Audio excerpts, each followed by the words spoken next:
Students, आपने इससे पहले पोएम पढ़ी वॉइस ऑफ द रेन, जिसमें ये बताया गया था कि कवि जो गाना गाता है, पोएट, वो उसके हृदय से आता है, from the depth of the heart. और इसी तरह से वर्षा जो है वो भी समुद्र की गहराई से आती है। आज नेक्स्ट पोएम चाइल्डहुड है। इसमें आपने एक पुराने गाने की 2 लाइनें मैं गुनगुनाना चाहता हूँ, जो इस पोएम के लिए बड़ी सूट करती है। हाय रे अकेले छोड़ के जाना, गुजरा जमाना बचपन का, आया है फिर याद वो जालिम। गुजरा जमाना बचपन का, वो दौड़ के कहना आ छू ले, हम आज तलक भी न भूल सके वो गुजरा जमाना बचपन का। आप सब ने जो है अपने बचपन में बहुत कुछ छोटे छोटे खेल, गेम्स खेले होंगे। तो इस कविता में, जिसका जो टाइटल है चाइल्डहुड है, मार्थ नेटन पोएम ये लिखी गई है उसके द्वारा। तो इस पोएम में एक ही बात का जो दुख कवि ने प्रकट किया है कि उसका बचपन कहीं खो गया है, और उसने इस बात का एहसास when he came in the adolescence period, adult teenage, इस चीज़ को महसूस करता है कि वो दिन कहाँ गए बचपन के। मैं उस जगह को, उन दिनों को कैसे ढूंढूं। और जो जो कभी बड़ा होता है तो उसे कई बातों का एहसास होता है। वो कहता है कि जैसे हम बच्चों को, जो छोटे बच्चे होते हैं, अभी उनकी जो है बुद्धि पूरी विकसित नहीं होती, हम अपनी मनगढ़ंत बातों से बच्चों का मन बहला देते हैं। कि जैसे हमारे टाइम में भी जो है, यदि बच्चे को कोई चीज़ नहीं देनी तो वैसी हाथ को ऐसे करके कि वो जो है वो कोको लेगी, चिड़िया लेगी, और उसको पीछे छुपा लेते थे, और बच्चा समझ जाता था कि वाकई चिड़िया ले गई होगी। इसी तरह से डराना होता था बच्चों को, उसको कहते थे कि कोको आ गई, लुल्लू आ गया। तो ऐसा बच्चों के अंदर कोई चीज़, हालांकि ये होती भी नहीं है, लुल्लू कभी किसी ने नहीं देखा क्या होता है, लेकिन बच्चे सोच लेते हैं कि होगा कुछ जो मुझे डरा देगा।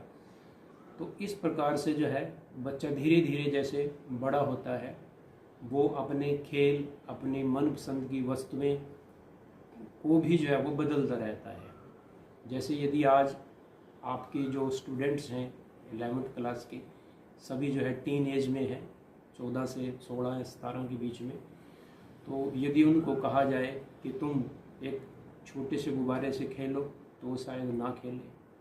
छोटी सी जो उसको कॉफ़ी से बहलाने की कोशिश करो कि ये दूंगा तुम ये काम करो, तो वो हंसने लग जाएगा। तो इस प्रकार से यदि उस ये कहें कि हम छोटा हाइड एंड सीक खेलें कहीं, जिस तरह छोटे छोटे बच्चे खेलते हैं, तो वो ऐसा नहीं करेगा, क्योंकि जैसे वो बड़ा हुआ है तो उसकी जो है सोच के अंदर भी परिवर्तन हो गया है। पोएट ये कहता है इस पोएम में कि हम जब बचपन में थे तो हमें स्वर्ग और नरक के बारे में बताया जाता था कि तुम अच्छा ये करोगे तो ये नरक में जाओगे, ये करोगे तो अच्छा काम करोगे तो स्वर्ग में जाओगे। और हम मान लेते थे कि कहीं ना कहीं दुनिया में स्वर्ग और नरक जो है। लेकिन जैसे जैसे हम बड़े हुए तो हमें पता चला कि वो सारी बातें जो है ना वो झूठी थी, हमारे मन को बहलाने के लिए वो बातें जो है वो की जाती थी। और इसमें जो है कवि कहता है कि जब हम बड़े हुए तो सिर्फ इन्हीं बातों का नहीं पता चला कि हमें पता चला कि जो बड़े लोग होते हैं सिर्फ बच्चों को दिखाने के लिए वो अपने व्यवहार में बड़ी जो सद्व्यवहार करते हैं, उपदेश भी देते हैं, ये अच्छा चाहिए करो। और रियलिटी में जब पता लगता है कि वो जो है वो आपस में जो प्यार की और उपदेश की बातें करते हैं और वो वास्तव में उन बातों पे खरे नहीं उतरते। ऐसा बहुत सारे बच्चे नोट करते होंगे कि उनके पेरेंट्स जो हैं बच्चों के सामने तो नहीं लड़ते, बल्कि ये भी कह देते हैं कि चुप हो जाओ, बच्चे क्या सोचेंगे। बच्चों के सामने ऐसी बातें नहीं करते, और यदि बच्चे इधर उधर हो तो वो खूब लड़ते हैं, खूब एक दूसरे को ताना देते हैं, और वो जो एक दूसरे के प्रति प्यार, अच्छा व्यवहार जताते हैं, और वास्तव में वो फिर देखते हैं कि वो इन लाइफ में ऐसा नहीं है। ऐसा बहुत जीवन में बहुत जगह ऐसा मिलता है कि जिनको हम दो चेहरे कहते हैं, डबल डायमेंशन के लोग कहते हैं। हमारे समाज में भी देखे गए हैं कि जो बड़े बड़े उपदेश देते हैं, ये करो, अच्छा काम करो, ये करो, वो करो, और उनके हजारों जो है वो अनुयायी बन जाते हैं, फॉलोअर्स बन जाते हैं, और फिर बाद में एक दिन पता लगता है कि वो वास्तव में जो है they are not good man, उनमें तो ये कमियां हैं और उन्होंने इतना भ्रष्टाचार किया है। हमारे ही यहाँ देश में बहुत सारे ऐसे जो है वो आदमी जेलों में पड़े हैं। तो इसमें जो है कवि लास्ट के स्टंजे में जो है यही बताता है कि बड़ा होने पर जो है बच्चा वो कहता है कि फिर हम लोगों की बातों के ऊपर निर्भर नहीं रहे, हमें अपनी आइडेंटिटी अलग से जो है वो बनानी पड़ी, अपनी पहचान है अलग से जो है बनानी पड़ी, और उसमें हमारे विचार, हमारे थॉट जो है वो हमारे हैं। हम दूसरों के सुने सुनाई रटी रटाई बातों पे जो है विश्वास हमें नहीं करना। और दुनिया में कहीं भी जो है ऐसी जगह, या फिर भी वो हर स्टेंजे में इस बात का वो महसूस करता है कि I have lost my childhood, और मैं उसको अपनी मासूमियत को कहाँ ढूंढूँ। जो कोई भी व्यक्ति जो है जो बड़ा होता है और उसके 5-10 साल में व्यवहार कुछ होता है, उसका चेहरा कुछ और होता है, और धीरे धीरे जो है वो उसके चेहरे में, शरीर में परिपक्वता आती है, और पहले वाले व्यवहार में और उसमें इस प्रकार से। वैसे तो मनुष्य का सारा ही जीवन ऐसा है कि जो 5 से 10 वर्ष तक का या 1 से 5 वर्ष तक का जो बच्चा होता है उसकी मासूमियत और होती है, फिर 5 से 10 वर्ष का बच्चा और चालाक होता है, फिर वो आसपास की चीज़ों को अच्छी तरह से, चालाकियों को पहचानने लग जाता है, उसकी नेचर और होती है। फिर वो टीन एज में रहता है, उसमें जैसे कहा गया कि भावनाओं का सागर होता है टीन एज। इसमें जो है सबसे ज़्यादा जो है एनर्जेटिक जो होता है, वो जो स्किल, जो कार्य जो करना चाहता था, नींव जो है इसी टीन एज में जो है वो बच्चा अपनी बना लेता है। तो फिर उसके बाद जैसे अडल्ट होता है, और उस ऐसा तो प्रोसेस जो है वो चलता रहता है। फिर जब यदि हम 40-45 वर्ष के हो जाते हैं, फिर हम जो 20-22 वर्ष की जो बातें होती थी एडोलसेंस पीरियड की, हम उनको सोच के जो है वो हंसते रहते हैं कि हाँ ऐसा होता था, ऐसा होता था। और फिर और जब बड़े प्रौढ़ हो जाते हैं, जो है सीनियर सिटीजन ही बन जाते हैं, 60 से आगे जो है, फिर हम जो है 40-45 वर्ष की जो है वो बातों को जो है सोच के हंसते कि ऐसा था। तो इस प्रकार से जो है सेकंड, एक कवि ने तो जो है बुढ़ापे को सेकंड चाइल्डनेस भी बोला है कि बुढ़ापा जो है दूसरा एक बचपना होता है। हम फिर से जो है वैसी बातें करने लग जाते हैं बच्चों जैसी, और कह भी देते हैं किसी बुजुर्ग को, तुम तो बच्चों जैसी बातें करते हो। तो इस पूरी कविता में जो है कवि का एक दुख, एक अफसोस प्रकट होता है कि हम जो है वो बच्चे, हमारा बचपना जो है वो कहाँ खो गया है। क्या हम उस स्थान को, उस समय को हम देख सकते हैं कि हमारा बचपना जो है वो कहाँ खो जाता है। हालांकि यह एक प्राकृतिक प्रोसेस है, कभी हम किसी एक घड़ी को, एक स्थान को नहीं खोज सकते कि कब हम बड़े हुए, छोटे से कब हम बड़े हुए, और बड़े से कब हम बूढ़े हो जाते हैं, तो इसको हम नहीं खोज सकते। तो नाउ वी शुड रीड, सभी जो बच्चे हैं अपनी टेक्स्ट बुक जो है वो हाथ में ले लेंगे। We shall read the stanza. First, when did my childhood go. Childhood the word है एब्स्ट्रैक्ट नाउन, कि मेरा बचपन कहाँ कब चला गया। When did my childhood go. Was it the day I ceased to be 11। क्या मेरा जो बचपना था, मेरा इनोसेंस था जो मेरे चेहरे में, कि जब मैं 11 वर्ष का हुआ वहाँ जाकर रुक गया। सीज्ड होता है रोक देना या बुझा देना, बुझा देना भी होता है, लेकिन यहाँ पर जो है इसका जैसे सीज फायर होता है आग को बुझा देना, लेकिन यहाँ जो सीज्ड का मतलब है वो रुक जाना होता है, seized. Was it the time I realized that hell and heaven? क्या ये वही समय था मेरे मासूम का कि जो पेरेंट्स या बड़े बात कह देते थे कि हाँ ऐसा है, क्या स्वर्ग है, तो वो मान लेते थे कि हाँ स्वर्ग है, कि कहीं हेवन है या हेल है, कहीं नर्क है तो मान लेते थे नर्क है। तो जैसा पेरेंट्स या बड़े उसके कहते थे वो उसको ज्यों का त्यों ही मान लेते थे। Couldn't be found in geography, भूगोल।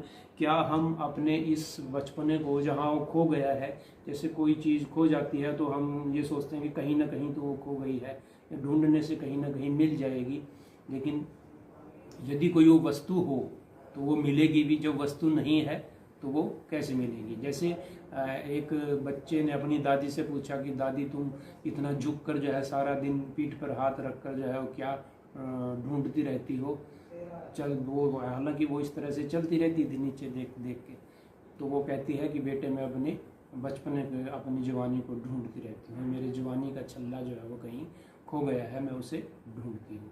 तो कवि यहाँ भी जो है कहता है कि जो वर्ड है ज्योग्राफी, ये भूगोल के लिए रखा है कि ऐसी कोई जगह क्या ज़मीन पर मिल सकती है कि जहाँ मैं अपने बचपन को जहाँ खो गया है उसको मैं जगह को ढूंढ सकता हूँ। वाज दैट डे, क्या मैं उस दिन को भी कभी पकड़ सकता हूँ कि हाँ उस दिन जो है मेरा बचपन वहाँ पर खो गया था और जो मेरी अडल्सेंस थी, टीन एज शुरू हो गई थी। ऐसा तो कोई दिन एक दिन नहीं होता है। जैसे प्रकृति जो है आप देखते हैं घर में जो बेलें होती हैं वो आप लगाते हैं, उसमें 2 पत्ते 3 पत्ते दिन पर दिन इतनी तेज़ी से वो बढ़ती है, लेकिन ये आप उसको आप खड़े होकर नहीं देख सकते कि आज मेरे सामने जो है ये बढ़ रही है, ऐसा नहीं होता। इसी तरह से हमारे स्वरूप की भी यही दशा होती है कि बचपन से कब बच्चे प्रौढ़ और कब जो है वो उससे बड़े बूढ़े जो है वो हो जाते हैं, ये एक समय निर्धारित इसका नहीं होता है। It's a long passage of time. Second stanza, when did my childhood go. हर स्टेंजे में जो है यही lament, shows the lament, lament होता है दुख व्यतीत करना। The poet laments his childhood, he has lost his childhood. Was it the time I realized the adult were not all they seemed to? क्या अब ये जो एडोलसेंस पीरियड है कि मैंने अपने बचपन को तो खो दिया, लेकिन मैंने जो एक चीज़ पाई है वो पाई है कि ये जो बड़े हैं ये जो है सीम टू, जैसे दिखते हैं वैसे, जैसे लगते हैं वैसे ये होते नहीं।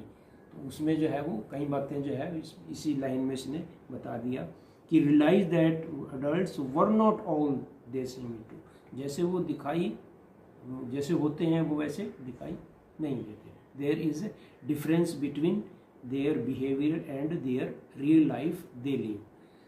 दे talked to of love and preached of, वो बड़ी प्रेम प्यार की बातें करते हैं, अच्छे व्यवहार की बातें करते हैं। प्रीच्ड यहाँ पर दिया गया है उपदेश देना, हालांकि जैसे कोई संत महात्मा उपदेश देते हैं, कोई भी जो है वो संत जिसको उपदेश देते हैं उसको हम प्रीच्ड कहते हैं। प्रीच्ड ऑफ लव, वे बड़ी प्रेम प्यार स्नेह की बातें करते हैं और वास्तव में वो चुपके चुपके लड़ते हैं और उनमें कोई भी ऐसा प्रेम प्यार नहीं होता। बच्चे जो है वो कहते हैं कि हम जो है उनमें जो रियल लव है वो कहीं भी हमें नहीं मिलता। But didn't act so lovingly was that day, और वे प्यार की जैसे बातें करते हैं, सद्व्यवहार की बातें करते हैं, एक्चुअली उनके व्यवहार में ये बातें नहीं होती।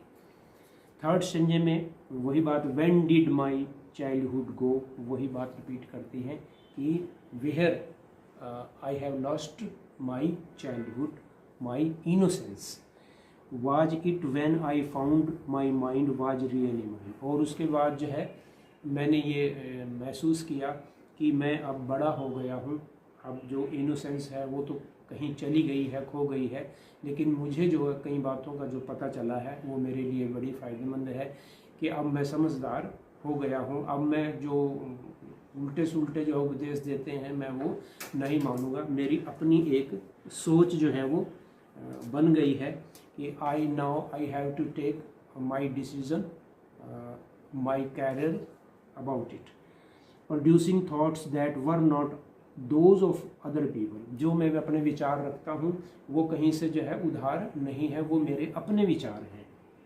But on and my alone was that day. और उसी दिन से जो है मैंने ये निर्णय किया कि जो मेरी अपनी सोच है कि मुझे क्या करना है, क्या ठीक है, क्या गलत है, अब मैं उसके काबिल हो गया हूँ। अब बचपना जो है वो काफ़ी दूर चला गया, खो गया है। Where did my childhood, fourth stanza है, where did my childhood go if went to some forgotten place that's hidden in an infant place, that's all I know। वो कहता है फिर फर्स्ट लाइन सेम स्टेंज में जो है, six में भी फोर्थ में सेम जो है लाइन जो है वो पहली, where did my childhood go, मेरा बचपना जो है वो कहाँ चला गया। It went to some forgotten, एक ऐसे किसी स्थान पर जो है वो मैं भूल गया हूँ उसे। फॉरगॉटन जो जिसको पता नहीं होता कि कहाँ है कहाँ नहीं, फॉरगॉटन प्लेस दैट हिडन।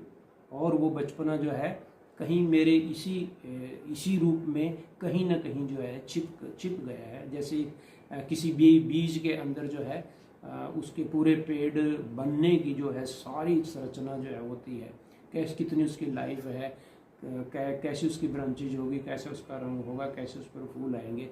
वो इस बात को कहीं ना कहीं ये मानता है कि मेरे जैसा अब मेरा जो है शरीर है, उसी में कहीं ना कहीं जो बचपना जो है वो खो गया है या मर गया है। दैट्स ऑल आई नो, और बस मैं यही जो है वो जानता हूँ। तो इसमें पोयम में जो है बड़ी अच्छी पोयम है ये। इसमें जो क्वेश्चंस हैं वो इसमें देखेंगे आप।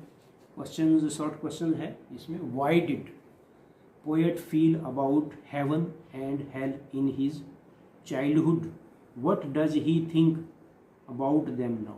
इसमें जो डिफरेंस दिया गया है कि जब when he was a child, when his face was full of innocence, कि what was his thinking about hell and heaven, कि जब वो बचपन में था तो वो हेल एंड हेवन का उस प्रति क्या विचार था।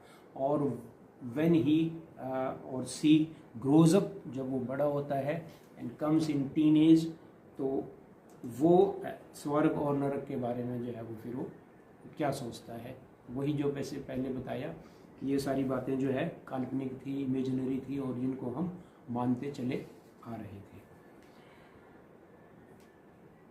इसमें ऑप्शन में ये क्वेश्चन इस तरह से भी आ सकता है कि what does marks नेटन say about hell and heaven, कि कवि जो है हेल एंड हेवन के बारे में जो है वो तो कैसे बताता है। Second question, what does the poet think that heaven and hell are not real places, कवि ये कैसे सोचता है कि ये सही जगह नहीं है, वास्तव में हेल और हेवन कहीं भी दुनिया में प्लेसेस नहीं है कि जहाँ हम यहाँ पर जा सकें, वहाँ कह सकें कि हाँ यहाँ पर है ये। कि as the poet has grown up he has become rational, he can't find heaven and hell anywhere in the books of the geography, कि वो पृथ्वी पर कहीं भी जो है हेल और हेवन को नहीं खोज सकता। That is why he thinks these places exist nowhere, और इसीलिए जो है वो सोचता है कि एग्जिस्ट होता है कि इनकी कहीं भी इनका अस्तित्व दोनों चीज़ों का, हेल और हेवन का, नहीं है। नेक्स्ट क्वेश्चन है कि what do adults usually talk and preach of, कि जो बड़े हैं वो वास्तव में किस चीज़ के बारे में, किस विषय के बारे में बातें करते हैं या उपदेश देते हैं। How do they differ in their action, और वो अपने इसमें एक्शन में जो वो कार्य करते हैं वो डिफ़र कैसे होते हैं, यही इसमें बताता है कि they talk about love and affections, वो प्यार, सद्भावना और बड़े बड़े उपदेश वो देते हैं, लेकिन वास्तव में जो है वो उन पे खरे नहीं उतरते, अक्सर जो है वो झगड़े होते हैं। तो इसलिए जो है उनकी करनी और कथनी में बहुत अंतर पाया गया, देखा गया। Adults usually talk and preach of love. They are not so loving in their actions. ये इसमें जो है वो उसका आंसर जो है इसमें दिया गया. What has the poet found about his mind? How can he use his mind? कि कवि ने अपने दिमाग के बारे में, अपने माइंड के बारे में क्या कहा. उसने बस ये इसमें यही बात बताई कि अब वो बड़ा हो गया है. He or she is able to think about himself, what he should do or not, what is wrong, what is right. Now he is able to take his own decisions of life, his own thinking. वो अपने विचार, अपने उसके जो वो सोचता है वो उसके अपने विचार हैं, न कि किसी से उधार लिए गए, किसी की सुनी सुनाई बातों को अब वो नहीं मानता, क्योंकि उनमें जो है बड़ा करने और करने में फ़र्क दिखाई देता है. Why does the poet say that his childhood has gone to some forgotten place? कि कवि जो है अपनी दुनियादारी में, अपने जैसे वो बड़ा होता है फिर उसके जो है शादी हो जाती है, व्यक्ति की ना भी हो किसी और दूसरे कामों में इतना जो है फंस जाता है, इतना बिजी रहता है, उसका बचपना जो है वो कहीं ना कहीं गुम हो जाता है. और वो कहता है कि याद करता है अपने बचपने को कि किसी वो एक अननोन प्लेस पे जो है कहीं चला गया है या खो गया है, हालांकि वो कभी भी इस अननोन प्लेस को ढूंढ नहीं सका. तो इन क्वेश्चंस को आप सभी स्टूडेंट्स जो है ये एक अपना रूटीन बना ले कि जिस क्वेश्चन को आप याद करते हैं उसको एक बार लिख कर ज़रूर देखें. आप you can be master of your self. यह भी एक विधि है कि आप स्वयं के अपने मास्टर बन जाएं, अपनी गलतियां निकालें और फिर से जो है उस क्वेश्चन की अच्छी तैयारी करें. नेक्स्ट वीडियो में जो है अगला इसी का +1 का कोई चैप्टर्स होगा. धन्यवाद.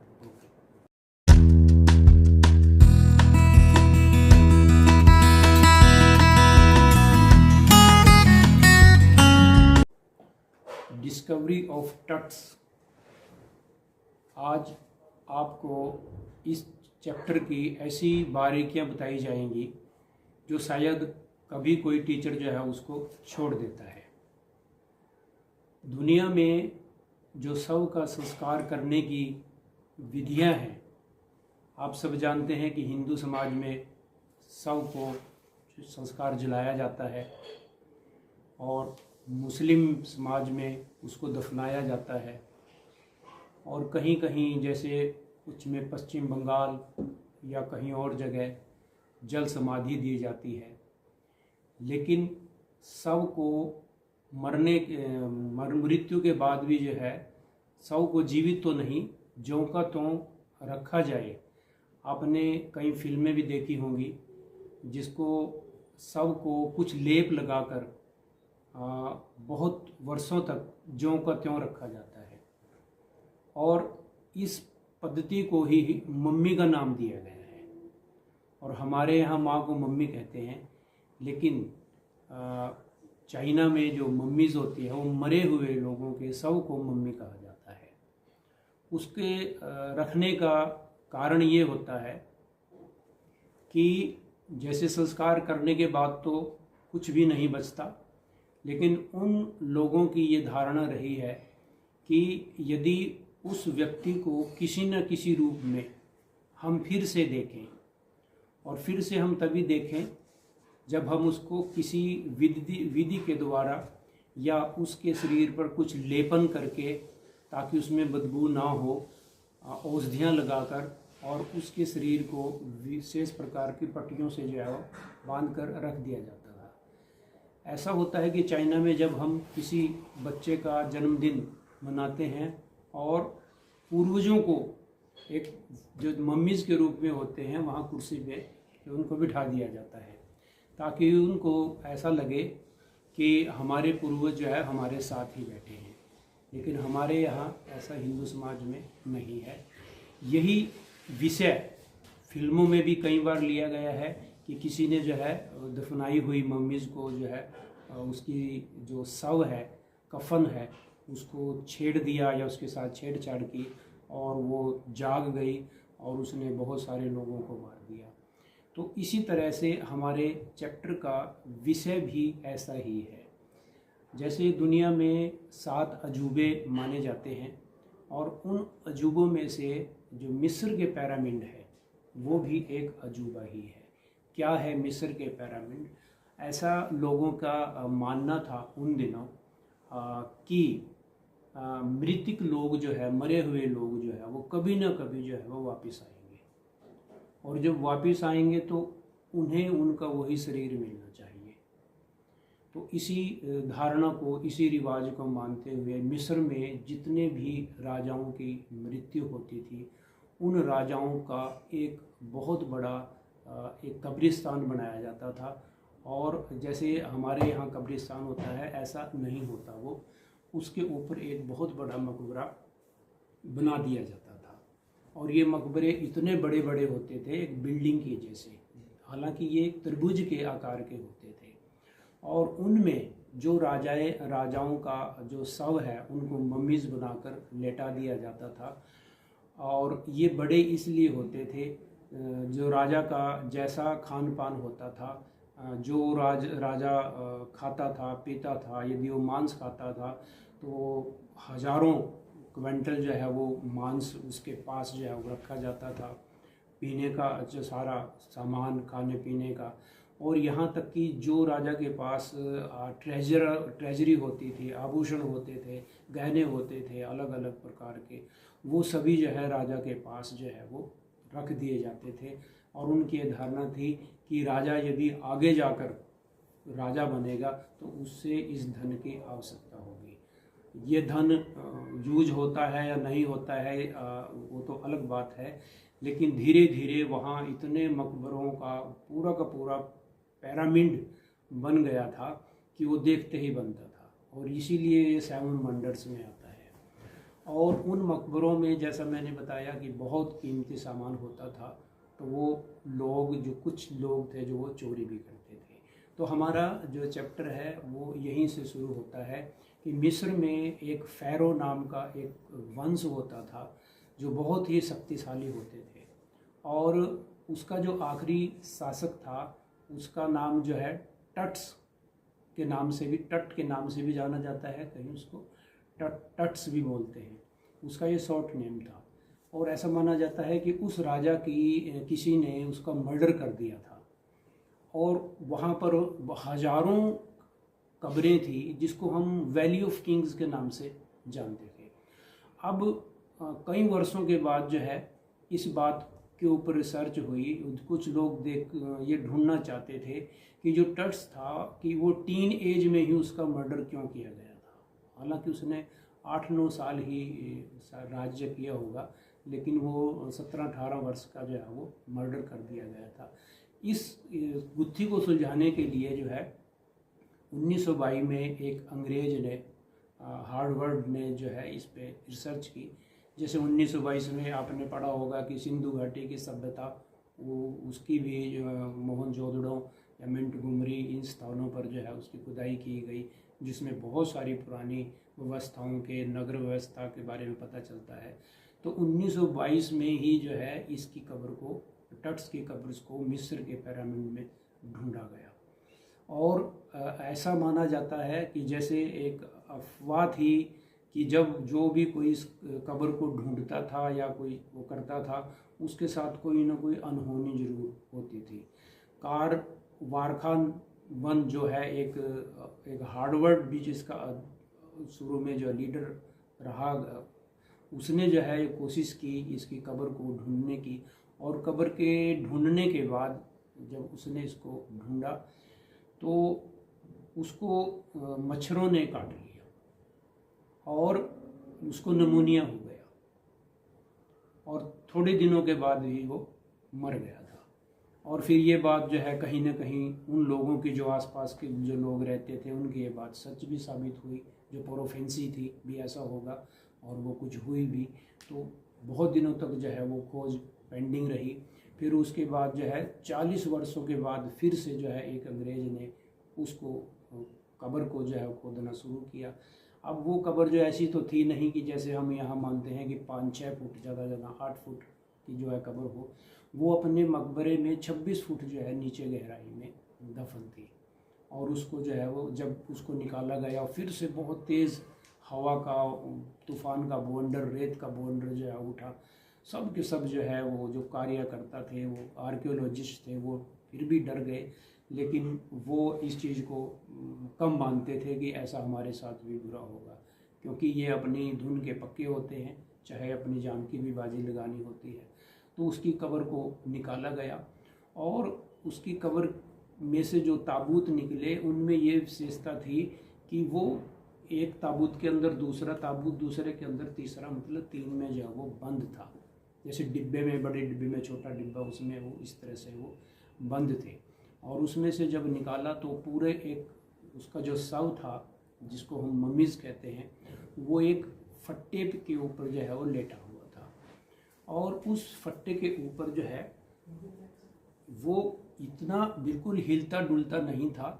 और उन्होंने देखा कि उसके ऊपर जो है शव के, जब उन पट्टियों को उतारा गया तो उसके सिर के ऊपर जो है सोने का मुकुट था, हाथों में उसी तरह से जो है उसने अंगूठियाँ और वो बहुत सारे जो सोने की चूड़ियाँ वगैरह जो है वो डाली हुई थी। अब उसके आसपास जो है बहुत सारा सोना जो है वो बिखरा हुआ पड़ा था। और ये भी एक शायद उन दिनों की कोई ऐसी ट्रेडिशन हो कि जब कोई राजा मरता था या उसको दफनाते थे तो वो की जो प्रजा थी वो भर भर के जो है गहने, अपने गहने जो है वह डाल देते थे कब्र में। और इस प्रकार जो है जो किसी कब्र का होना एक बहुत बड़े ट्रेजर का होना जो है वो सबूत मिलता था। इसलिए बहुत सारी जो है चोरों ने, वहाँ लुटेरों ने बहुत सारी कब्रों को खोद कर बहुत सारा धन जो है वो चुरा भी लिया था। और वहाँ की जो सरकार है कुछ लुटेरों को पकड़ती थी, सजा भी देती थी। तो बात आती है टट्स के जो है सब की, और जो उसका लीडर था टीम का, हार्वर्ड, उसने जो है उसको अलग करने की कोशिश की, लेकिन वो उस फट्टे से अलग नहीं हुआ। और फिर ज्ञात हुआ कि उसका पूरी की पूरी जो है बॉडी एक सोने के पानी में मेल्ट करके जो है, एक जो उसका लोशन था वो बड़ा हार्ड था, उससे वो अलग नहीं हुआ।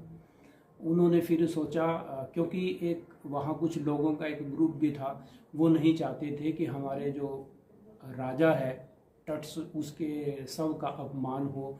वो विरोध करते थे, वहाँ पर नारे लगाते थे कि ये खुदाई बंद करो, लेकिन जो है सरकार ने उनके इस आंदोलन को वो दबा लेती थी और वो चाहते थे कि शव की बेकदरी ना हो।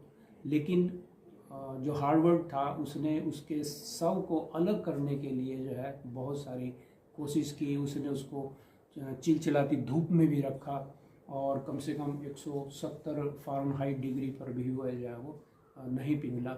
और आखिरकार उसने हथौड़ी और छेनी का ही प्रयोग किया, जिसका वो कुछ लोग विरोध करते थे कि इसकी डेड बॉडी जो है वो टूट जाएगी, लेकिन वो नहीं माने। और आखिरकार जो है उसने उसके फट्टे से जो है वो छेनी और हथौड़े से उसके शव को अलग किया। और फिर उन्होंने अध्ययन किया कि उसके शव के ऊपर जो है बहुत सारा जैतून का लेप था, अजवाइन की मालाएं थी, और जो मक्के के फूल होते हैं वो वहाँ पर पाए गए। उन्होंने इस बात से ये परिणाम निकाला कि संभव है उसकी जो मृत्यु है या मर्डर है वो मार्च और अप्रैल के महीने में किया गया है। वो मक्की के फूलों के से उन्होंने अंदाज़ा लगाया था। तो उसका जो है जब उससे अलग किया गया और फिर उसका सीटी स्कैन किया गया एक टीम ने जो है, हालांकि सीटी स्कैन जो है उन दिनों हमारे भारतवर्ष में इधर कोई जानता भी नहीं था, लेकिन ये पद्धति जो है 2005 में उसका जब सीटी स्कैन किया गया तो हालांकि ये 3300 वर्ष पूर्व की बात है कि जब वो राजा रहा होगा। और आज जो है 2005 में वैज्ञानिकों ने इसका सीटी स्कैन किया। सीटी स्कैन का आपको पता होगा कि हम शरीर के अंदरूनी का एक्सरे लेने के लिए हम जो है उसका सीटी स्कैन करते हैं। और जब सीटी स्कैन उसका किया जा रहा था तो वहाँ पर जो गर्मी तो बहुत ज़्यादा थी, वहाँ पर पंखा जो चल रहा था और उसमें हवा के कारण रेत भर गया और वो सारी की सारी मशीन जो है वो जाम हो गई। फिर कुछ लोग जो है उसी प्रोफेंसी की बातें करने लगे कि देखा ये सारा फैरो का अभिशाप है कि इसके शव के साथ इन लोगों ने छेड़छाड़ की, अब ये शायद नहीं बचेंगे। लेकिन ऐसा कुछ भी नहीं हुआ। उस पंखों को फिर रेत निकाला गया, साफ़ किया गया, फिर से उस मशीन को चलाया गया और फिर सीटी स्कैन किया गया। और भी बहुत सारे शवों का उन्होंने सीटी स्कैन किया था। और फिर टट्स के जो रहस्य सामने आए ये आए कि उन्होंने पाया, डॉक्टर्स ने जो आर्कियोलॉजिस्ट थे, सीटी स्कैन करने के बाद कि उसकी बहुत रिब्स की, ये जो रिब्स होती हैं, ये हड्डियां जो है गायब थी और उसके गले की हड्डी भी जो है वो टूटी हुई थी। इससे ये साबित हुआ कि टट्स जो है वो कोई नेचुरल मृत्यु नहीं मरा था, वो अपनी मौत मरा था। और इस प्रकार जो है फिर से जो है उसके ये सारे के सारे तथ्य जो है वो बाहर आए और ये उन्होंने लोगों को बताए कि उसकी मृत्यु के क्या कारण रहे हैं। उसी तरह से फिर पुजारियों को बुलाया गया और उसके शव को उसी तरह से सोने के उसी पर तख्त पर जो है वो रखा गया। जो प्रोसीजर होता है पुजारियों ने जो जैसा वो करते हैं अपने रीति रिवाज के मुताबिक जो है उसको फिर से उसमें जो है वो रखा गया। तो इस प्रकार से जो है हम इस रहस्य से पर्दाफाश होता है कि टट्स की जो है वो नेचुरल मृत्यु नहीं हुई थी, बल्कि वो किसी के द्वारा मर्डर किया गया था। We shall read the important paragraph from the textbook. सभी पैराग्राफ को पढ़ना पॉसिबल नहीं होगा, इसमें बहुत ज़्यादा टाइम लगेगा। सो which are the important paragraphs in the textbook? We shall read Discovering Tuts, the saga continue. This chapter has been written by A.R. Williams. We shall read some important paragraphs from the text. So children, you can take textbook in your hands and we shall read the important paragraphs, then I will explain them.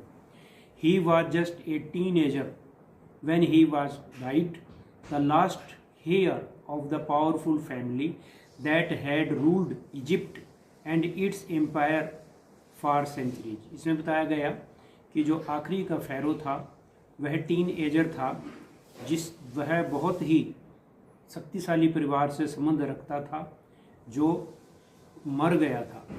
He was laid to rest, laden with gold and eventually laid to rest का मतलब होता है दफनाया गया। वह सोने के कफन में दफनाया गया और दफनाने के बाद जो है वो लोग उसको भूल गए थे, eventually forgotten. Since the discovery of his tomb in 1922, उसकी कब्र की 1922 में खोज की गई। The modern world has speculated about what happened to him. Speculate होता है अंदेशे लगाना, कि लोग जो है अंदेशा लगाते थे कि उसके साथ क्या हुआ होगा, मर्डर हुआ उसका या वो नेचुरल डेथ उसकी हुई, क्या हुआ, इसके बारे में वो अलग अलग बातें बताते थे। Now leaving his tomb for the first time in almost 80 years, Tut has undergone a CT scan that offer new clues about his life. जब उसकी शव का CT स्कैन किया गया तो बहुत सारे जो है क्लू निकले जो आप इस चैप्टर्स में पढ़ेंगे। And provides precise data for an accurate forensic reconstructions of the boy's pharaoh. और फोरेंसिक होता है वैज्ञानिक दृष्टि से उसकी शव की जो है वो जांच की गई। An angry wind stirred up ghostly devil as King. जब उसके ताबूत को बाहर निकालने का प्रयत्न किया जा रहा था तो बहुत एक बवंडर, रेत का बवंडर जो है वो उठने लगा। Place in the ancient Egypt cemetery known as the Valley of the Kings. और इस पूरे पिरामिड को जहाँ पर बहुत सारे राजाओं की कब्रें थी, मकबरे थी, बनाए हुए थे, इसको वैली ऑफ किंग्स नाम से जाना जाता था। Dark belt cloud scudded across the desert sky. और उस समय जब कब्र को वो निकाल रहे थे आसमान में बहुत काले बादल छाए हुए थे। Now were veiling the stars in the castle grey and it was 6 PM on 5 January 2005। ये डेट है 5 जनवरी 2005 जब इसकी शव का जो है वो सीटी स्कैन किया गया। The world's most famous mummy lights head first into CT scan, पहली बार किसी ममी का जो है वो दुनिया में सीटी स्कैन किया गया। मम्मीज़ के बारे में मैंने इससे आपको पूर्व जो है इसमें बता दिया गया। Here to prove the lingering medical mysteries of little understood young ruler who died more than 3300 years ago, 3300 वर्ष पहले जो फ़ैरो मरा गया था वो सीटी स्कैन के जरिए उसके मरने के रहस्य को खोजा गया। After months of the careful recording of Pharaoh's funerals, treasures, Carter began. Carter जो उसका वैज्ञानिक था, आर्कोलॉजिस्ट, इन्वेस्टिंग हिज 3 नेस्टेड कफन्स की, उसने ये निकाला कि उसका कफन जो है वो जो बॉडी थी वो 3 उसमें कफन के उसमें बंद थी। Opening the first he found a surrounded adorned with the garland of willow and olive leaves and will celery lotus petals and corn flowers। जैसे बताया गया था कि उसके शव के पास से जो है ये पत्ते, अजवाइन और मकई के फूलों जो है वो पाए गए। The faded evidence of the burial in March and April, जिससे अंदाज़ा लगाया गया कि उसकी मृत्यु जो है मार्च और अप्रैल के महीने में हुई होगी।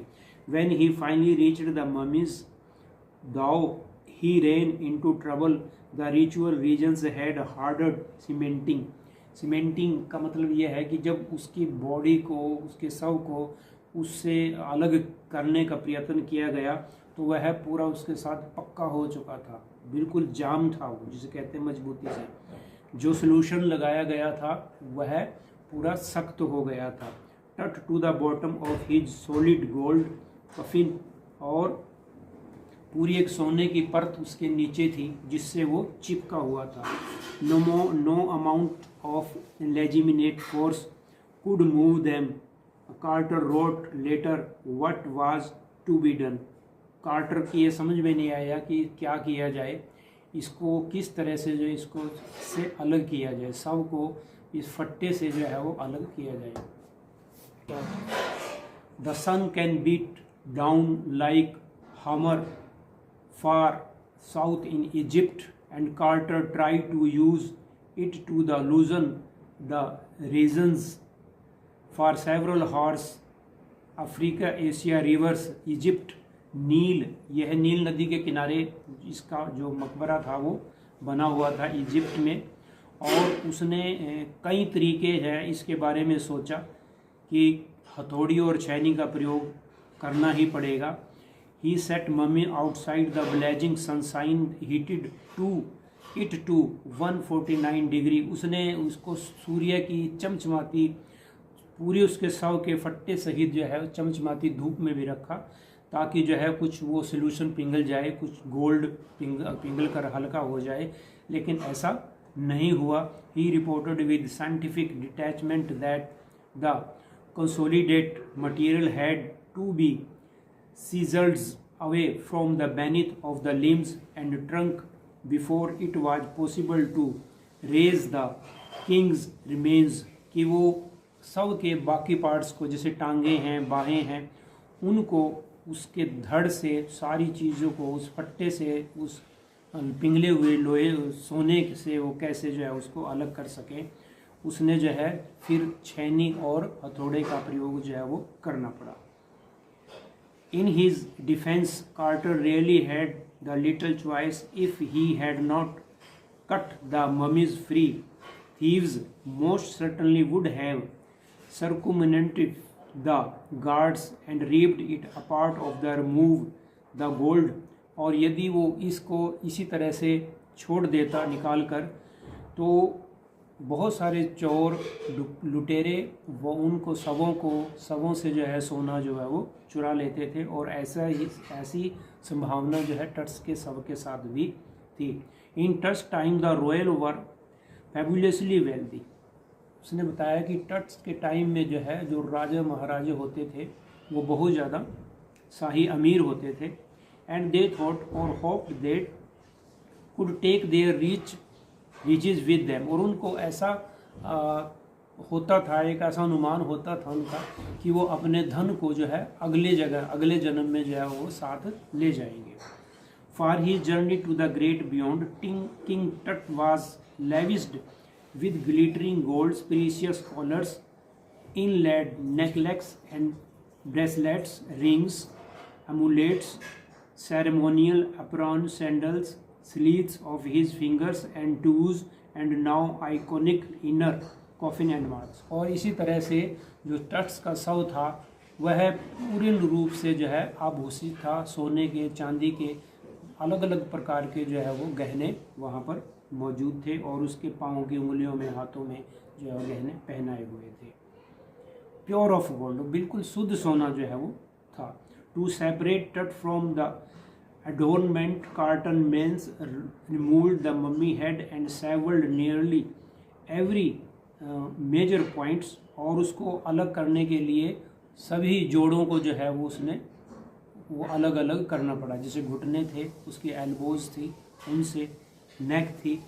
Once they had finished they reassembled the remains of a layer of sand, a wooden box with padding, the concealed, the damaged, the bed were tut now rest। अब उस सब से जो है उसके सारे जो है पार्ट्स जो है वो टट्स के वो अलग पट्टे से जो है वो अलग किए गए थे। Archaeologist has changed substantially in the intervening of decades. कई डिकेड्स होता है 10 साल का एक पीरियड को डिकेड्स कहते हैं, कि कई वर्षों के बाद अब टेक्नोलॉजी के अंदर भी काफ़ी सुधार हो गया था, विकास हो गया था। Focusing less on treasure and more on the fascinating detail of life and intriguing mystery of death. अब डेथ के रहस्यों को सुलझाने के लिए जो फोरेंसिक डिपार्टमेंट था उसका भी जो है वो प्रयोग किया गया। It also use more sophisticated tools including medical technology, जो मेडिकल टेक्नोलॉजी जो इसमें यूज़ की जाती है, बायो साइंस, उसका भी जो है वो प्रयोग किया गया है। In 1968 more than 40 years after Carter discovery an anatomy professor. Anatomy होता है जो शरीर के अंदर शरीर की आंतरिक विज्ञान का जो अध्ययन करता है, उसको हम एटोनमी प्रोफेसर एक्सरेड द मम्मी, उसका एक्सरे किया गया। एंड रिवील्ड होता है तथ्यों से बाहर आना, बताना। A startling fact beneath the resin the cakes his chest his breast bone and the front ribs are missing. और पाया गया कि उसकी छाती की जो है कई रिब्स होती हैं, पसलियाँ, वो टूटी हुई थी, जिससे ये अंदाज़ा लगाया गया कि he was not died naturally death but he was murdered by someone। Aman tops, अब उनके पूर्वज जो है टट्स के जो पूर्वज थे उनके बारे में स्पेसिफिक इस पैराग्राफ में बताया गया कि टट्स फादर और grandfather was a powerful pharaoh, बहुत शक्तिशाली फेरो उनको जाना जाता था। Who ruled almost the fort, जिन्होंने 40 वर्ष तक जो है वो शासन किया। Height of the 18 dynasty's golden age, और वो गोल्डन एज जो है वो मानी जाती थी। His son succeeded him and initially one of the strangest period of in his history of ancient Egypt. The new pharaoh promoted the worship of the Aten, the sun disk, changed his name the Aten Khatun, servant of the Aten, and moved the religion's capitals from the old city Thebes of the new of the Akhetakan known as Amarina। अमनहोटॉप, जिसको तृतीय राजा माना गया, टट का पिता अथवा दादा था, एक शक्तिशाली फेरो था जिसने 18वीं साम्राज्य के सुनहरे युग के शिखर में लगभग 4 दशकों तक जो है शासन उसने किया था। उसका बेटा अमनहोटॉप चतुर्थ उसके बाद उत्तराधिकारी बना और उसने प्राचीन मिस्र के इतिहास में अद्भुत कला की शुरुआत की। नए फेरो ने एटन की पूजा का प्रोत्साहन किया और उसने अपना नाम बदलकर अकहेटन अथवा एटन का नाम सेवक का नाम रखा गया है।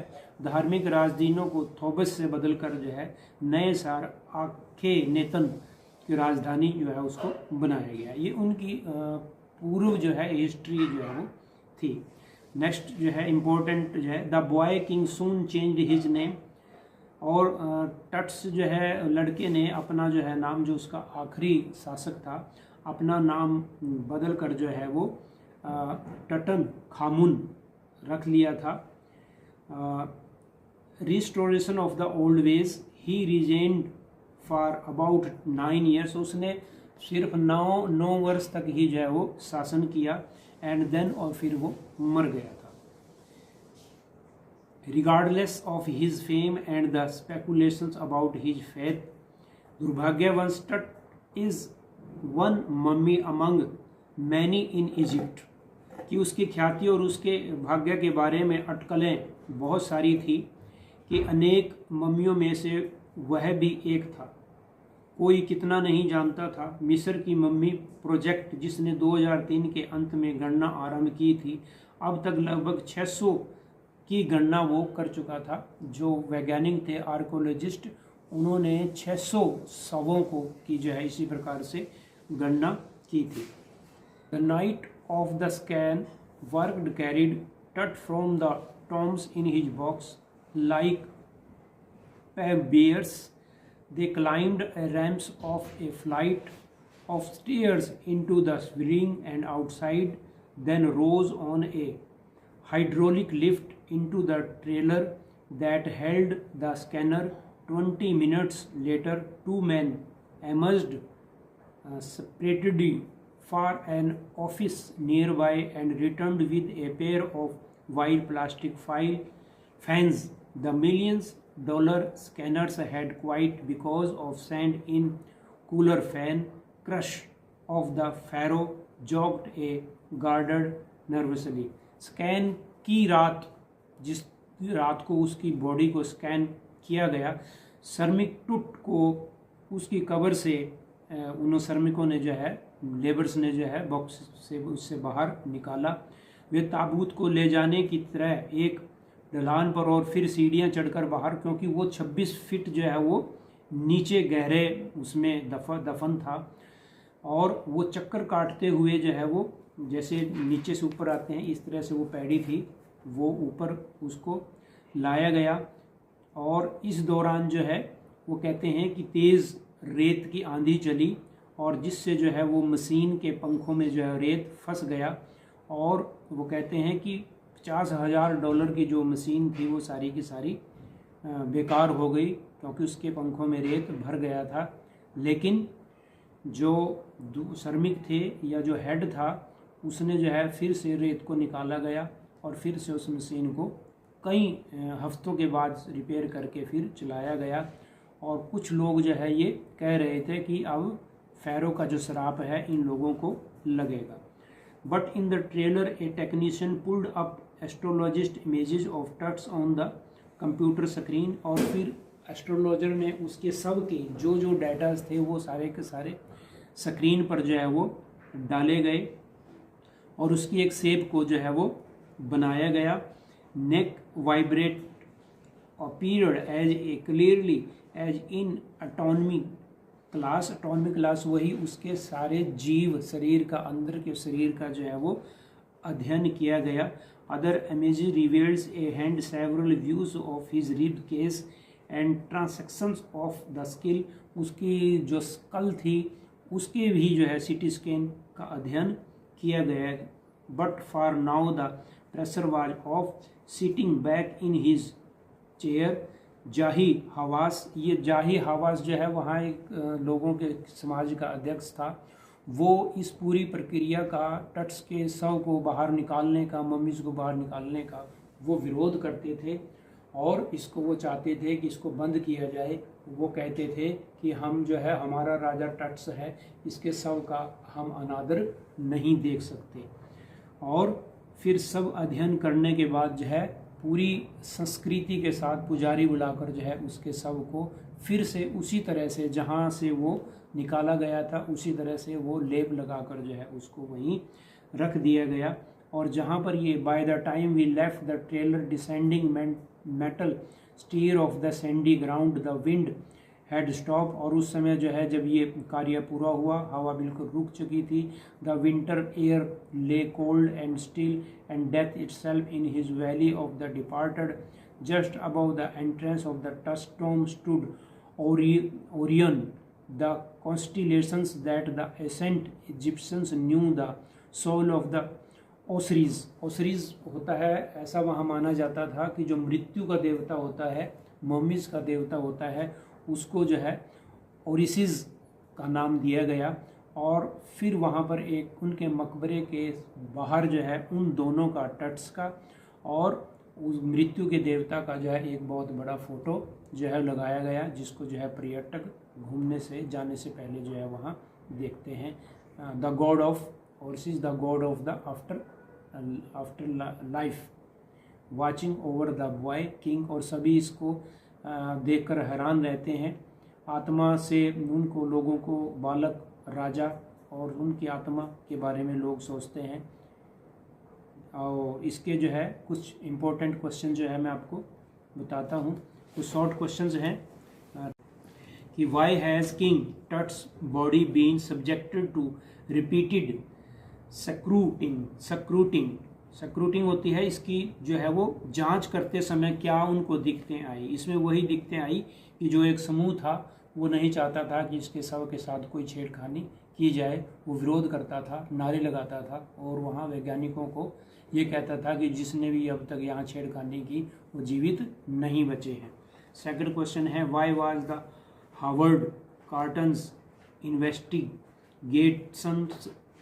रिजेंटेड, कि फिर से पहले क्वेश्चंस की तरह है कि उसकी इस इन्वेंशन से जो है वो लोग, वहाँ के आसपास के लोग नाराज क्यों थे।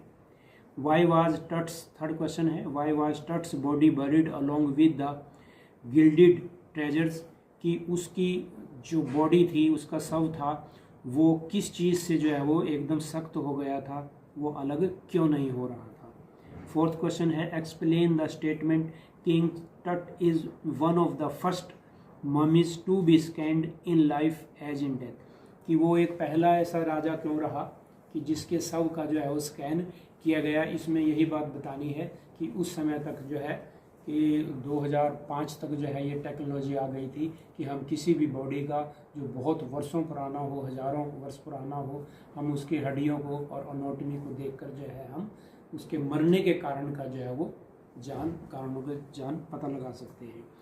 नेक्स्ट है कि why do you know about the, ये ऐसे टाइप क्वेश्चन है कि what do you know about the Tutankhamun. Tutankhamun जो है उसके बारे में आप क्या जानते हैं। ये सारा का सारा जो है चैप्टर जो है उसी के बारे में था, कैसे जो है वो टीन एज में जो है उसकी हत्या कर दी गई थी। Second, why did Carter separated Tut's mummy from its coffin, कि कफिन से जो है उसकी बॉडी को अलग करने के लिए जो कार्टर आर्कियोलॉजिस्ट था या उसकी टीम थी, उन्होंने क्या क्या प्रयास किए, वो सारा जो है उसमें बताया गया था कि चिलचिलाती धूप में उसका रखा गया, फिर भी जो है सोने की वो लेयर पिघली नहीं, बहुत सारे लेप थे वो सीमेंटेड हो चुके थे, किस तरह से फिर छेनी और हथौड़ी से उसको अलग अलग किया गया। जो इसमें सारी प्रॉब्लम्स आई जो है वो सारी इसमें आपने बतानी पड़ेगी। आज का चैप्टर यहीं समाप्त होता है। Thank you.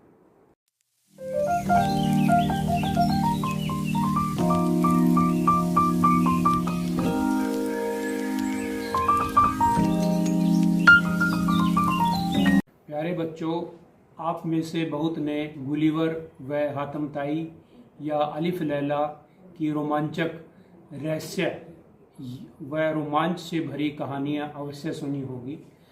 आज मैं आपको एक ऐसे साहसी व रोमांच से भरी कहानी सुनाऊंगा जिसमें लेखक गार्डन कुक अपने परिवार के साथ समुद्री यात्रा करता है, जिसे हम व्योज का नाम देते हैं। मैदानी इलाके में की गई यात्रा को हम जनरली जर्नी के नाम से जानते हैं।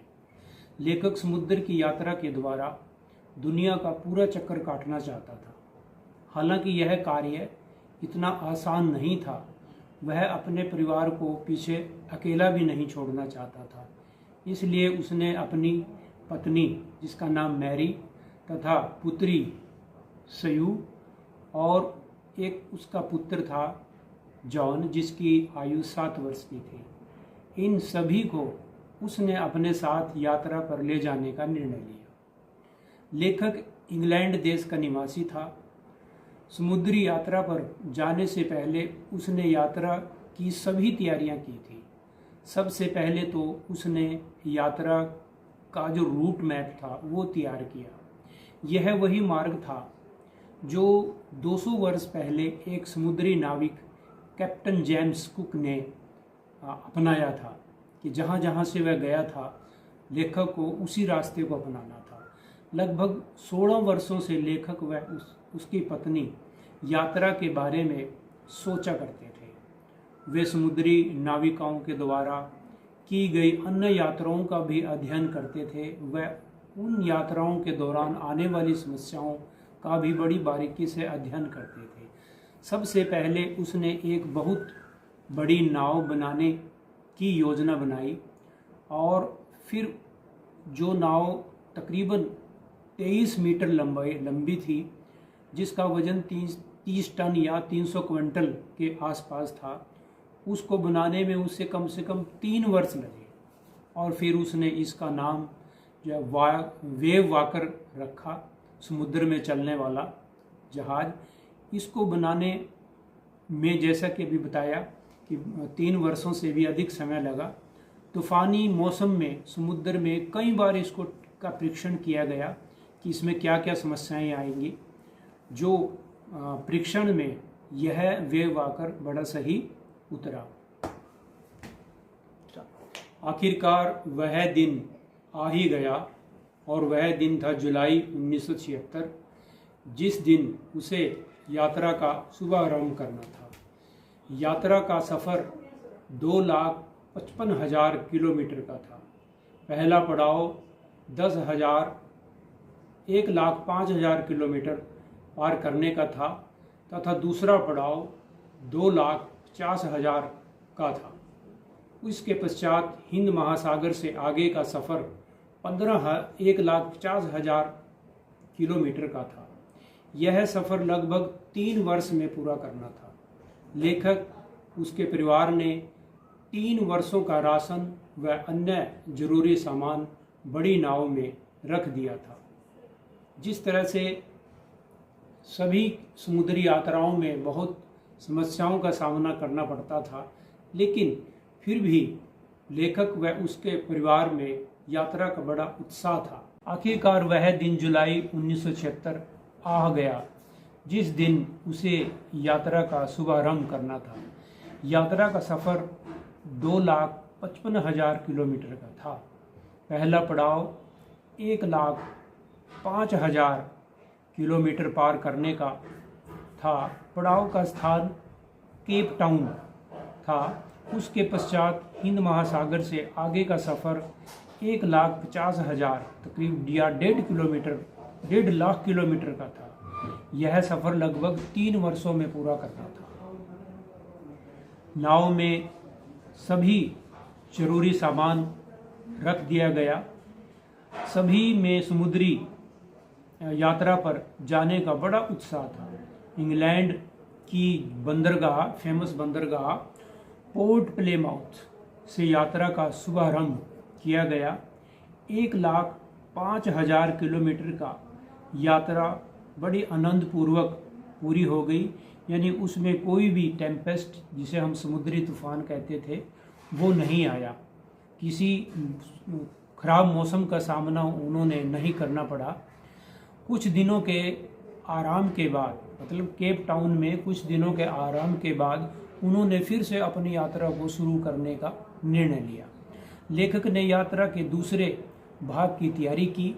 उसे अच्छी तरह से पता था कि आगे की यात्रा, जो हिंद महासागर से आगे की यात्रा थी, वो मुसीबतों से भरी पड़ी है, क्योंकि इस क्षेत्र में बहुत ज़्यादा टेम्पेस्ट, समुद्री तूफान आते हैं। इसलिए उसने 2 नाविकों को अपने साथ किराए पे हायर किया, जिनमें से एक का नाम लैरी था और दूसरा यह अमेरिकी नाविक था और दूसरा सीजलर था जो स्विट्जरलैंड का नाविक था। दोनों समुद्री तूफानों का सामना करने के बड़े अनुभवी थे। Actually they were very expert and experienced sellers.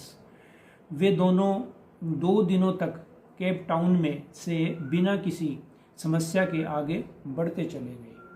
अचानक तेज हवाएं चलने लगी, लेकिन समुद्री लहरें कहीं भी दिखाई नहीं पड़ती थी।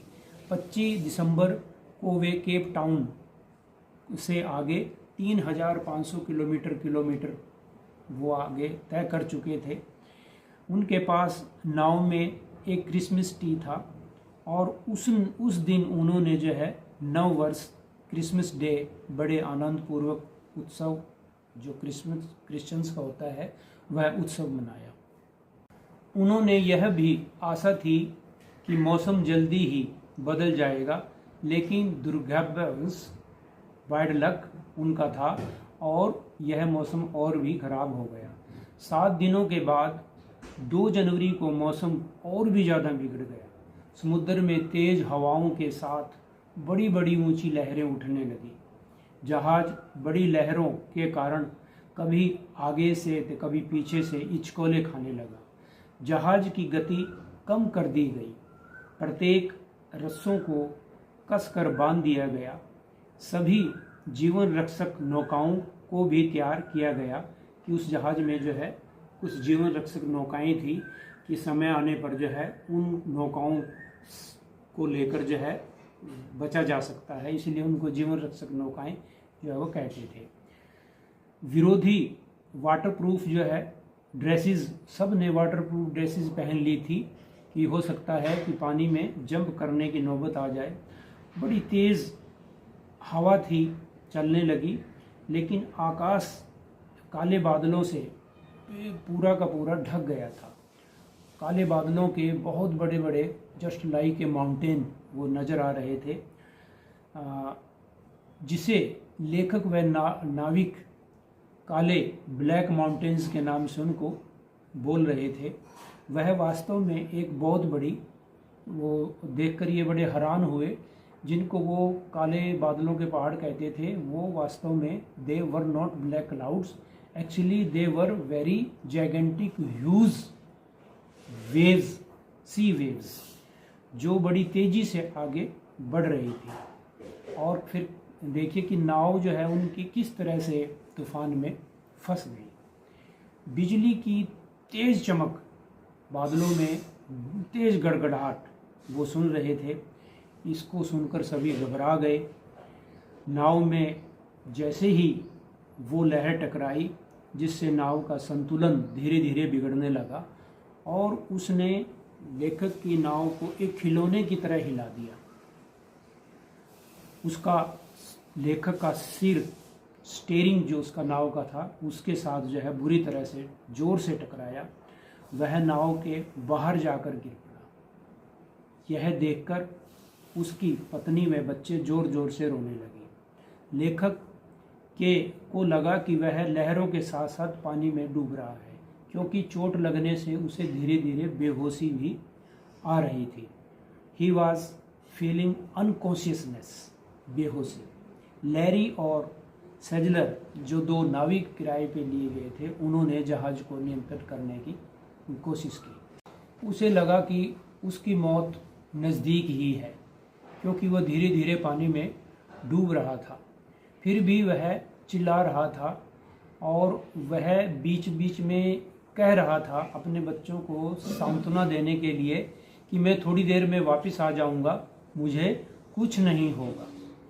थोड़ी देर बाद लेखक ने पत्नी से ऊपर, पानी से ऊपर जो है सिर उठाया और आवाज़ लगाई, अपने बच्चों को आवाज़ लगाई। लेकिन तब तक जो है दूसरी लहर जहाज़ से टकरा चुकी थी। जहाज़ पानी में हॉरिजेंटली जो है वो खड़ा हो गया और उसके हॉरिजेंटली खड़ा होने के साथ साथ उसमें बहुत सारा जो सामान था वो समुद्र में नीचे बह गया। लेखक की बाईं ओर से कई, और लेखक ने महसूस किया कि उसकी बाईं ओर की कई फसलियां जो है वो टूट गई हैं। उसके कई दांत भी टूट चुके थे और उसके मुंह से खून बह रहा था। उसने फिर से जहाज का स्टीयरिंग संभाला और पानी जहाज के हर हिस्से में भर चुका था।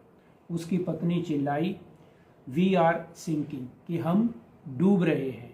लेखक ने जहाज का स्टीयरिंग मैरी अपनी पत्नी को दिया और जहाज के पानी निकालने में लैरी और सेजल की मदद करने लगा। हालांकि सिचुएशन ये थी कि जैसे एक लहर के टकराने से जहाज हॉरिजॉन्टल हो गया था, लेकिन तभी जो है दूसरी लहर के टकराने से वह फिर से सीधा हो गया और तभी लेखक जो है लेखक ने उसमें जहाज में जो है चढ़ने का प्रयास किया और इस प्रयास में वह सफल भी रहा।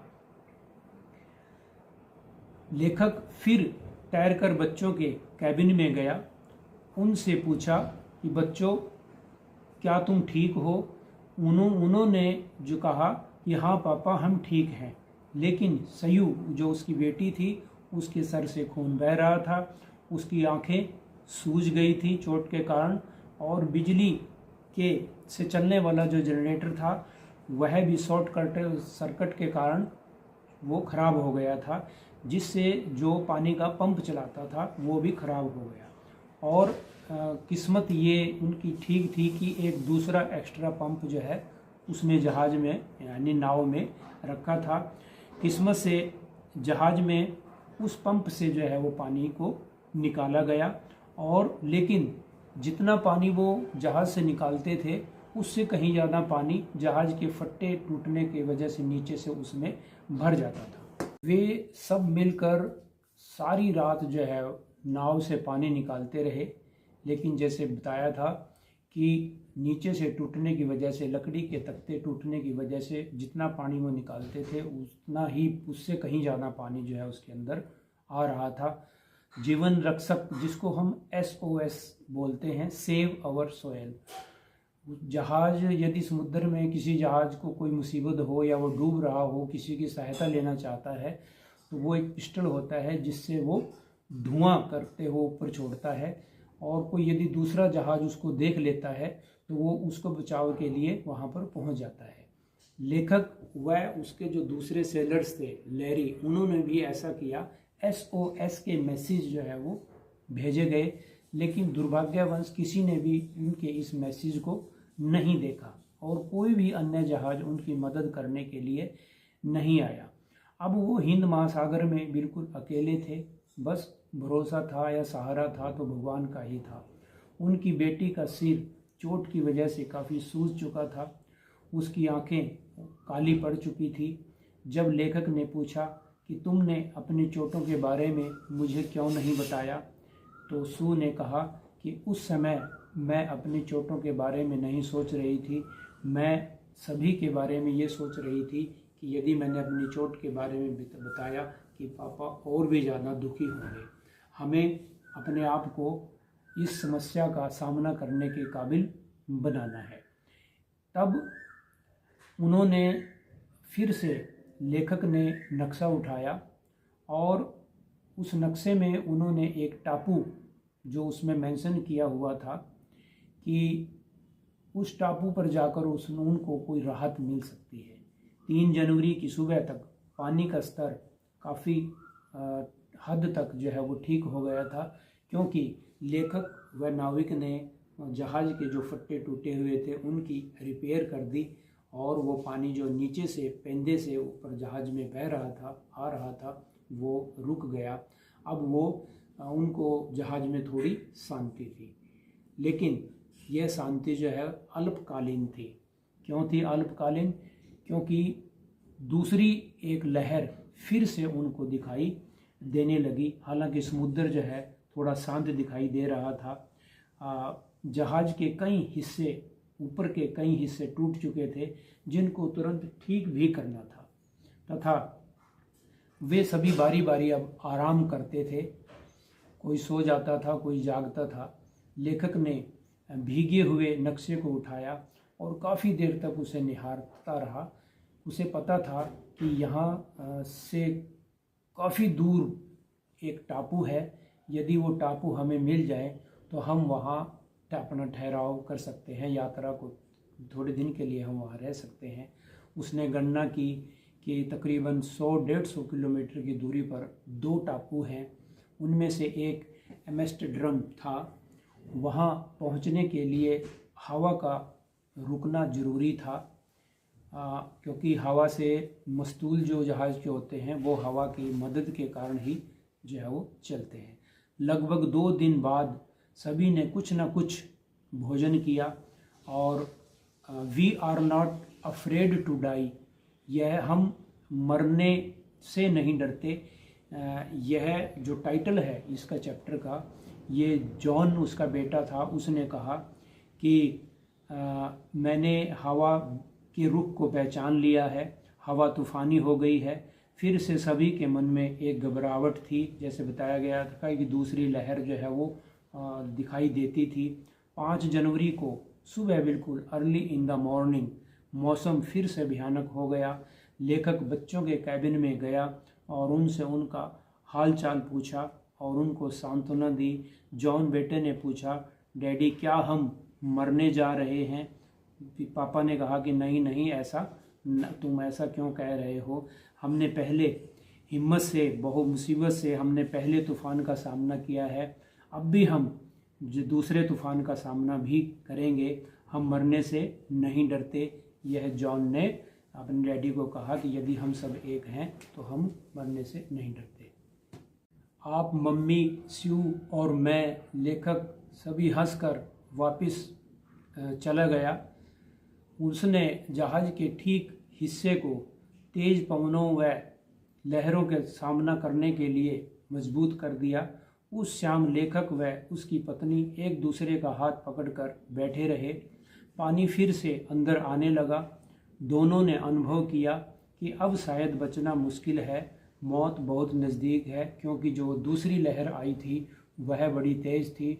वह झटके के साथ जो है पानी अंदर फिर से आना शुरू हो गया।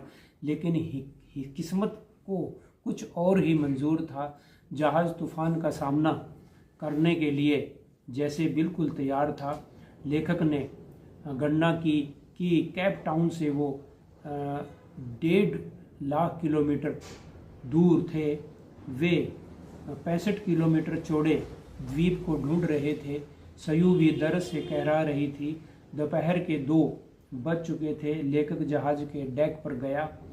लैरी ने जहाज़ को 185 डिग्री पर घुमा दिया।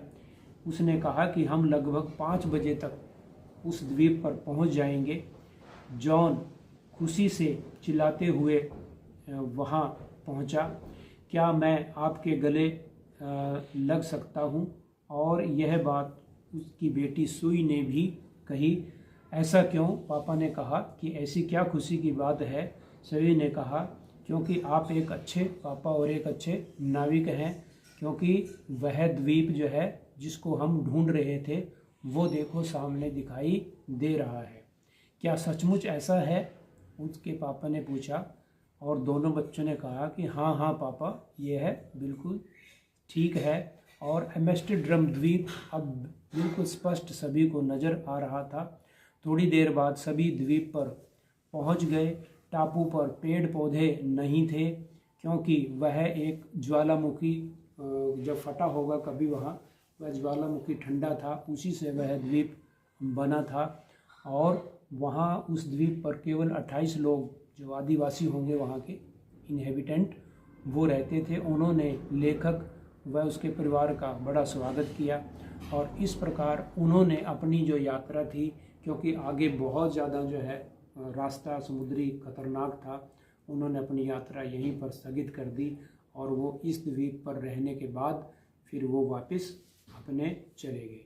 इसमें इम्पोर्टेंट जो वर्ड्स हैं चैप्टर में वो आपने जो है नोट करने हैं, क्योंकि चैप्टर का मतलब कहानी तो होता ही है, लेकिन इंग्लिश इनहेंस, वोकैबुलरी इनहेंस करने के लिए ये वर्ड्स आपको याद करने होंगे। जैसे वुडन, हॉलवुड है, वुडन लकड़ी का बना हुआ जहाज। इनकाउंटर है, इनकाउंटर का मतलब होता है सामना करना। इनकाउंटर का 2 मतलब होता है, जैसे पुलिस और बदमाश के बीच में गोली चलती है, इसको भी हम इनकाउंटर कहते हैं। एक वर्ड्स है गेल्स, ये बार बार आता है। गेल्स तेज हवा को, समुद्र में जो तेज हवा चलती है उसको हम गेल्स कहते हैं। जाइगेंटिक विशालकाय, जिसे ह्यूज हम कहते हैं, बहुत बड़ा, ह्यूज माउंटेन ऐसे।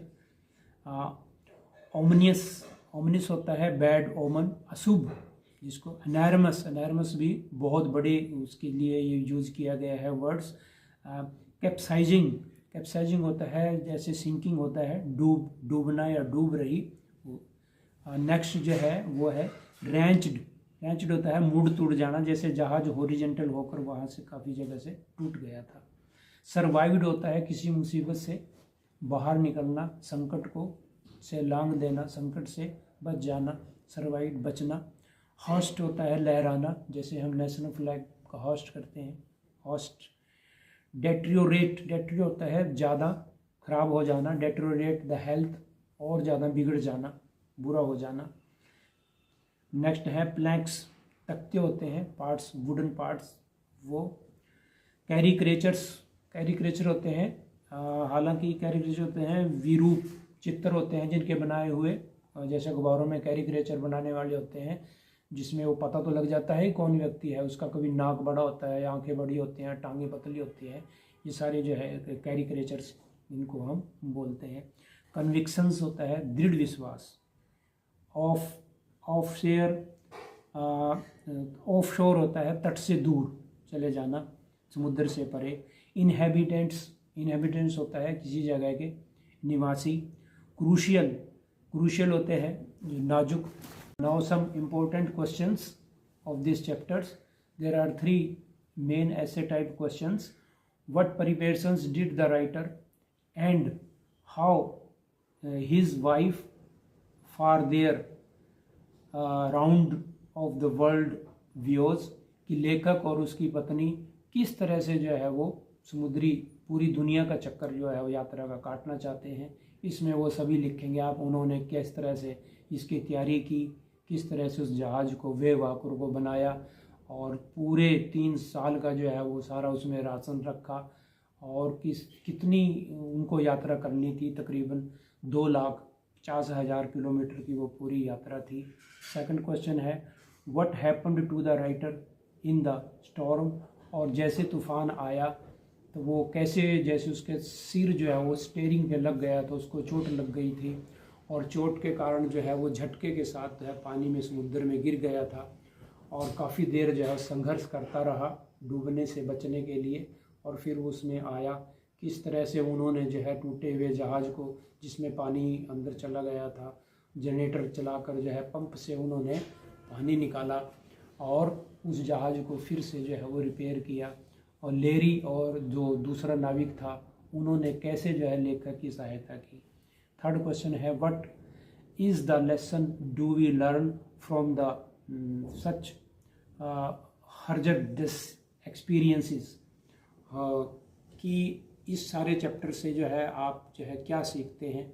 इसमें यही बताया जाएगा कि जिस तरह से किसी चीज़ का हम उत्साह है, डर से आगे जीत कहते हैं, उसी तरह से जो है लेखक, उसका परिवार जिस उत्साह उनमें था यात्रा पर जाने का, समुद्री यात्रा पर, और लेकिन इसके साथ साथ जो है मनुष्य को मुसीबत का सामना करने का भी साहस होना चाहिए। लेखक व उसके बच्चों ने पूरे समुद्री तूफान का मुकाबला किया, और 3 वर्षों तक जो है वो समुद्री यात्रा वो करते रहे, और किस प्रकार से जो है उन्होंने अपने आप को बचाया, ये इस चैप्टर में आप लर्न करेंगे। धन्यवाद।